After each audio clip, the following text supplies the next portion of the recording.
Assalamualaikum warahmatullahi wabarakatuh. Sahabat-sahabat muslim, kembali kita melanjutkan kisah tentang sahabat-sahabat Rasulullah. Pada pertemuan kali ini kita akan mengisahkan tentang sahabat Rasul yang sangat dekat dengan Rasulullah, tapi sempat berseberangan jalan. Jika Anda berada di Madinah pada masa 3-4 tahun sebelum wafatnya Rasul, engkau akan melihat orang ini selalu berada di Masjid Nabawi dan dia selalu melihat ke bawah, dia selalu melihat melihat ke bawah, dan dia salat paling awal, masuk ke masjid paling awal dan keluar dari masjid paling akhir. Ya, orang yang sangat tawadhu kepada Islam. Siapa dia? Aisyah sempat bertanya kepada Rasulullah, ya Rasul, siapa dia? Rasul menjawab, huwa akhi, dia saudaraku, kata Rasul.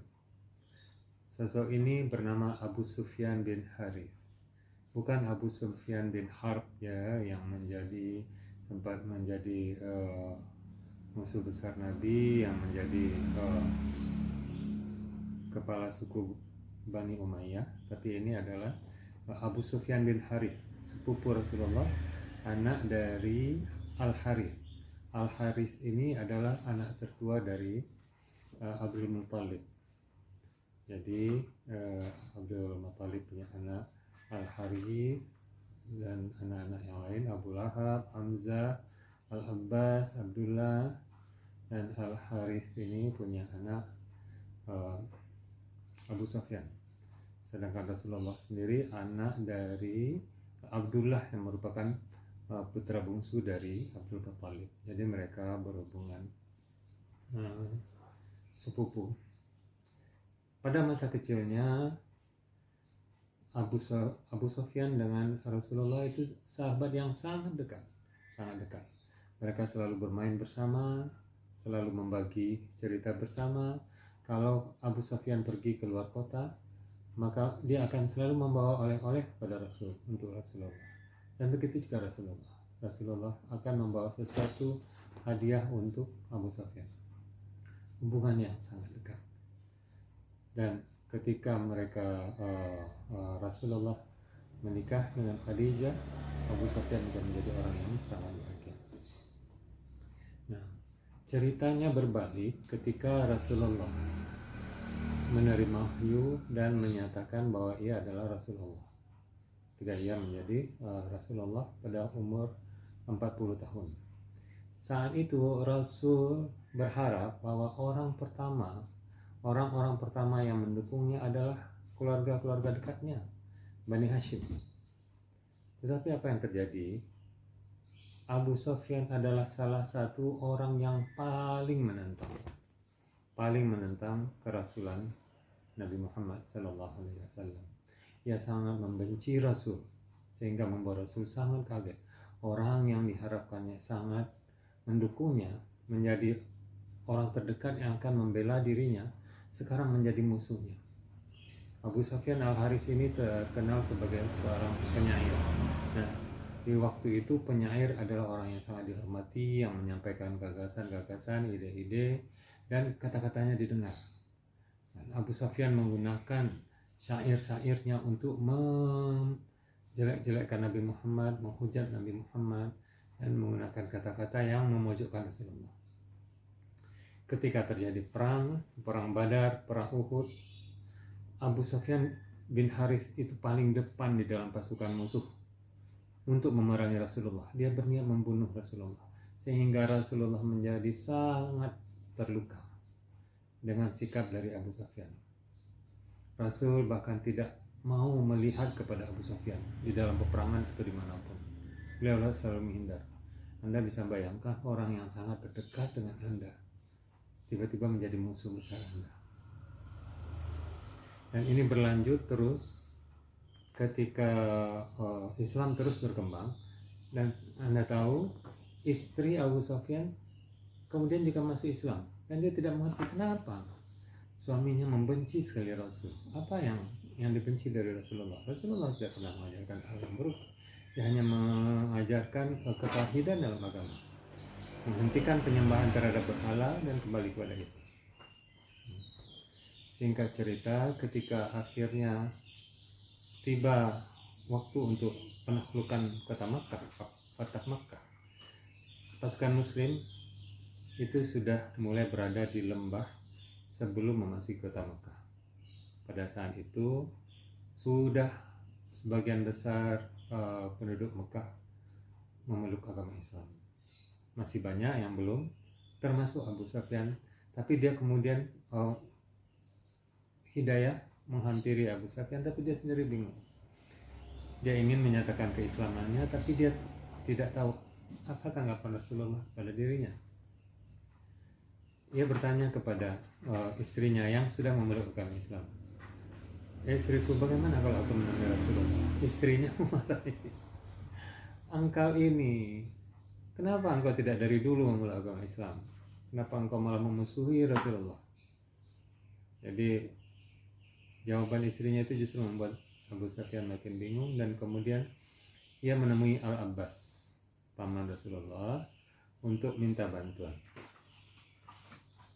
Dan Abbas kemudian menyatakan, temuilah Rasulullah, nyatakan permintaan maafmu dan nyatakan masuk Islam. Kemudian dengan memberanikan diri, Abu Sufyan bersama seorang pembantunya berjalan memakai tudung kepala menuju ke lembah tempat Rasul dan pasukannya berada. Dia kemudian secara diam-diam menuju tenda Rasulullah. Nah, ketika sampai di tenda Rasulullah, Abu Sufyan melihat Rasulullah dan dia kemudian membuka tudung kepalanya melihat pada Rasulullah. Rasulullah kaget luar biasa. Dan Rasulullah langsung memalingkan wajahnya. Tidak mau melihat kepada saudaranya yang dia tahu kemarin sebelumnya berusaha memeranginya, berusaha membunuhnya, mencaci makinya, sehingga Rasul memalingkan wajahnya, tidak mau melihat. Berkali-kali Abu Sufyan mencoba melihat kepada Rasulullah, kembali menghadap kepada Rasulullah, Rasulullah selalu memalingkan wajahnya. Dan hal ini terpantau oleh para sahabat. Para sahabat kemudian ada seorang anak muda yang datang. Wahai musuh Allah, katanya, engkau telah banyak menyakiti Rasulullah. Jadi sebaiknya engkau tidak di sini. Dan kemudian Umar juga berkata, sebaiknya engkau keluar. Insya Allah Rasul akan memaafkanmu, tapi tidak bisa secepat ini. Tiba-tiba datang sesudah memusuhi. Ini kejadian ini sejak Rasulullah menyatakan Islam sampai mau penaklukan kota Mekah. Jadi jaraknya 20 tahun. Anda bayangkan dalam waktu 20 tahun Abu Sufyan ini memerangi Rasulullah. Dan kemudian setelah 20 tahun, sejak Rasul umur 40, ketika Rasul berumur 60, baru ingin menyatakan keislaman. Bisa dibayangkan. Bayangkan kalau itu terjadi kepada saudara kita sendiri. Berpuluh tahun memusuhi, dan tiba-tiba mendekat untuk minta maaf. Kira-kira bagaimana perasaan Rasulullah? Bukan sekadar memusuhi, bahkan ingin membunuh Rasulullah.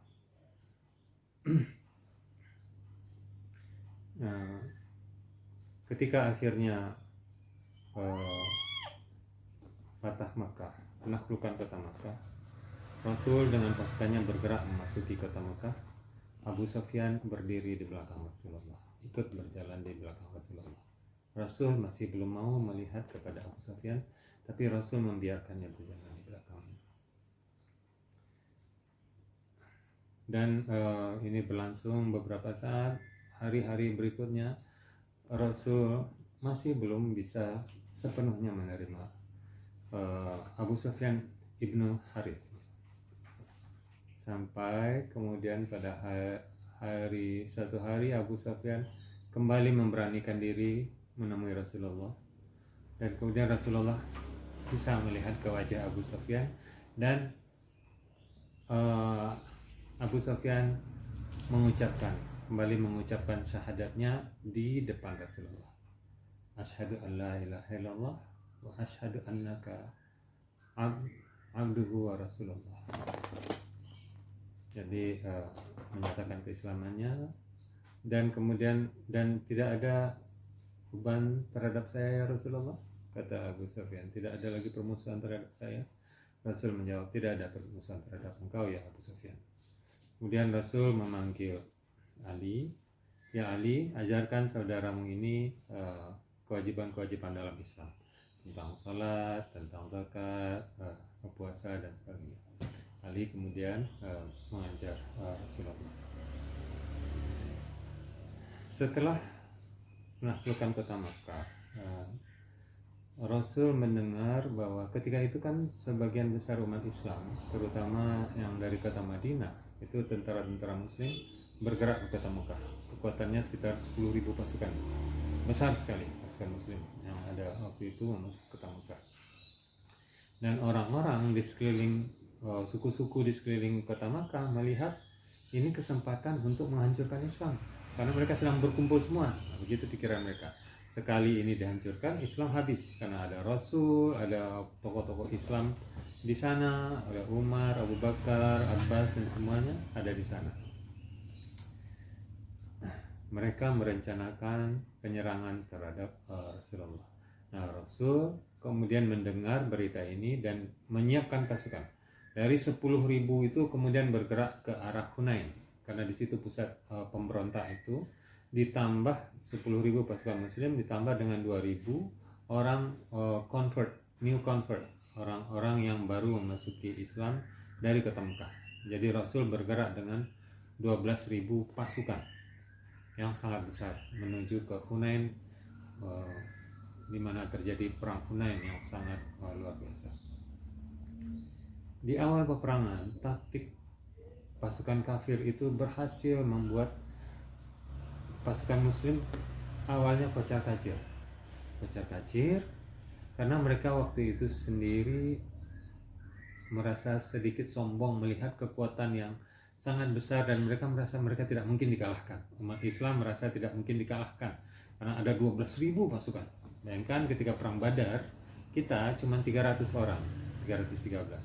Pada waktu perang Uhud, pasukan Muslim hanya tidak sampai 1.000, hanya sekitar 700-an orang pasukan.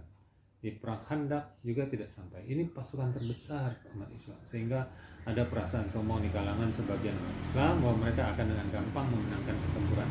Yang terjadi, mereka dikalahkan ketika memasuki lembah-lembah Hunain. Mereka dijebak dan pasukannya menjadi kocar-kacir.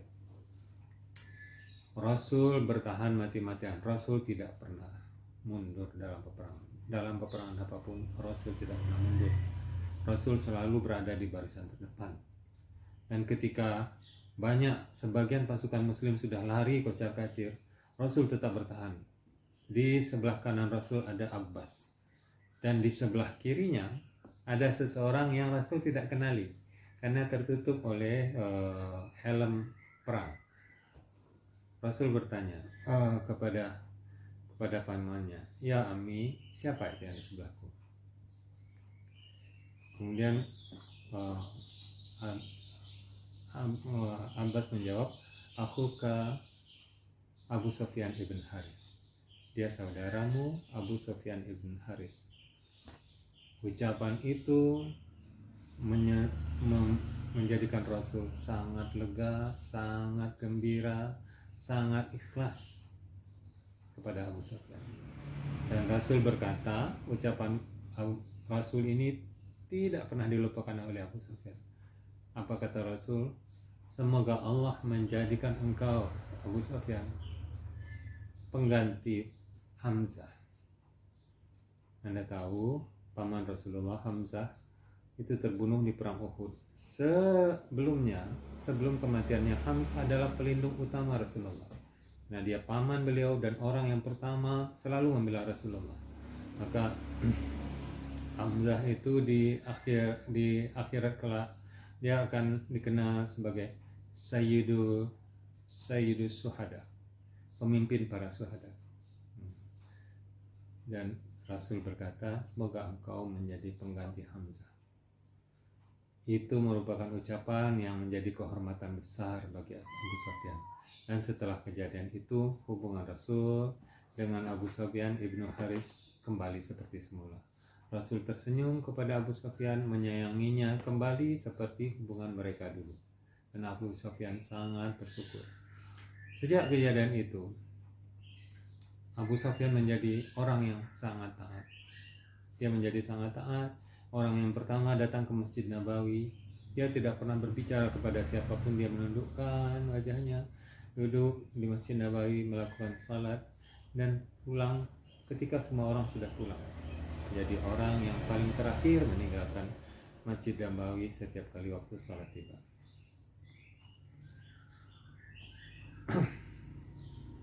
Ketika Rasulullah wafat, orang merasa Abu Sufyan tidak akan lama, karena kesedihannya tidak akan lama untuk menyusul Rasulullah. Karena kesedihan yang luar biasa dan penyesalannya, kenapa selama 20 tahun dia membenci Rasul, dan ketika 3 tahun terakhir kehidupan Rasul baru dia memasuki Islam. Dan itu penyesalan terbesar dari Abu Sufyan ibnu Harith. Dan tidak lama sesudah kematian Rasul, Abu Sufyan juga ketika dia melakukan ibadah haji tahun berikutnya, ketika melakukan tahallul, itu tukang cukur secara tidak sengaja melukai kepala Abu Sufyan, dan luka di kepalanya itu yang memburuk dan yang kemudian menyebabkan kematian. Ketika dia masih cukup segar, orang melihat Abu Sufyan datang ke pemakaman Baqi dan dia menggali sendiri makamnya. Abu Sufyan berdoa, ya Allah, aku ingin berkumpul kembali dengan Rasulku. Kumpulkan kembali aku dengan Rasulku. Dan ketika akhirnya dia sakit di rumahnya, keluarganya mengelilinginya dan mereka menangis melihat kondisi Abu Sufyan. Abu Sufyan berkata, tidak usah tangisi aku, karena sejak keislamanku aku tidak pernah melakukan dosa. Anda tahu, ketika seseorang memasuki Islam, maka Allah akan hapus seluruh dosa yang pernah dia lakukan dan tetap mempertahankan seluruh pahala yang pernah dia lakukan. Abu Sufyan berkata, tidak usah tangisi aku, karena aku tidak pernah melakukan dosa sejak aku masuk Islam. Akhirnya tidak lama kemudian Abu Sufyan meninggal dan dimakamkan di pemakaman Baqi di tempat yang dia gali sendiri. Saudaraku, semoga kisah tentang Abu Sufyan ibni Haris ini menjadi inspirasi kepada kita untuk menyadari betapa pentingnya agama, bahwa kita tidak lama hidup di dunia ini dan pada waktunya kita akan kembali kepada Allah dalam waktu yang kekal, ribuan jutaan tahun kita tidak mati. Jadi jangan sia-siakan umur di dunia. Semoga Allah ridha kepada kita. Wabillahi taufiq wal hidayah. Wassalamualaikum warahmatullahi wabarakatuh.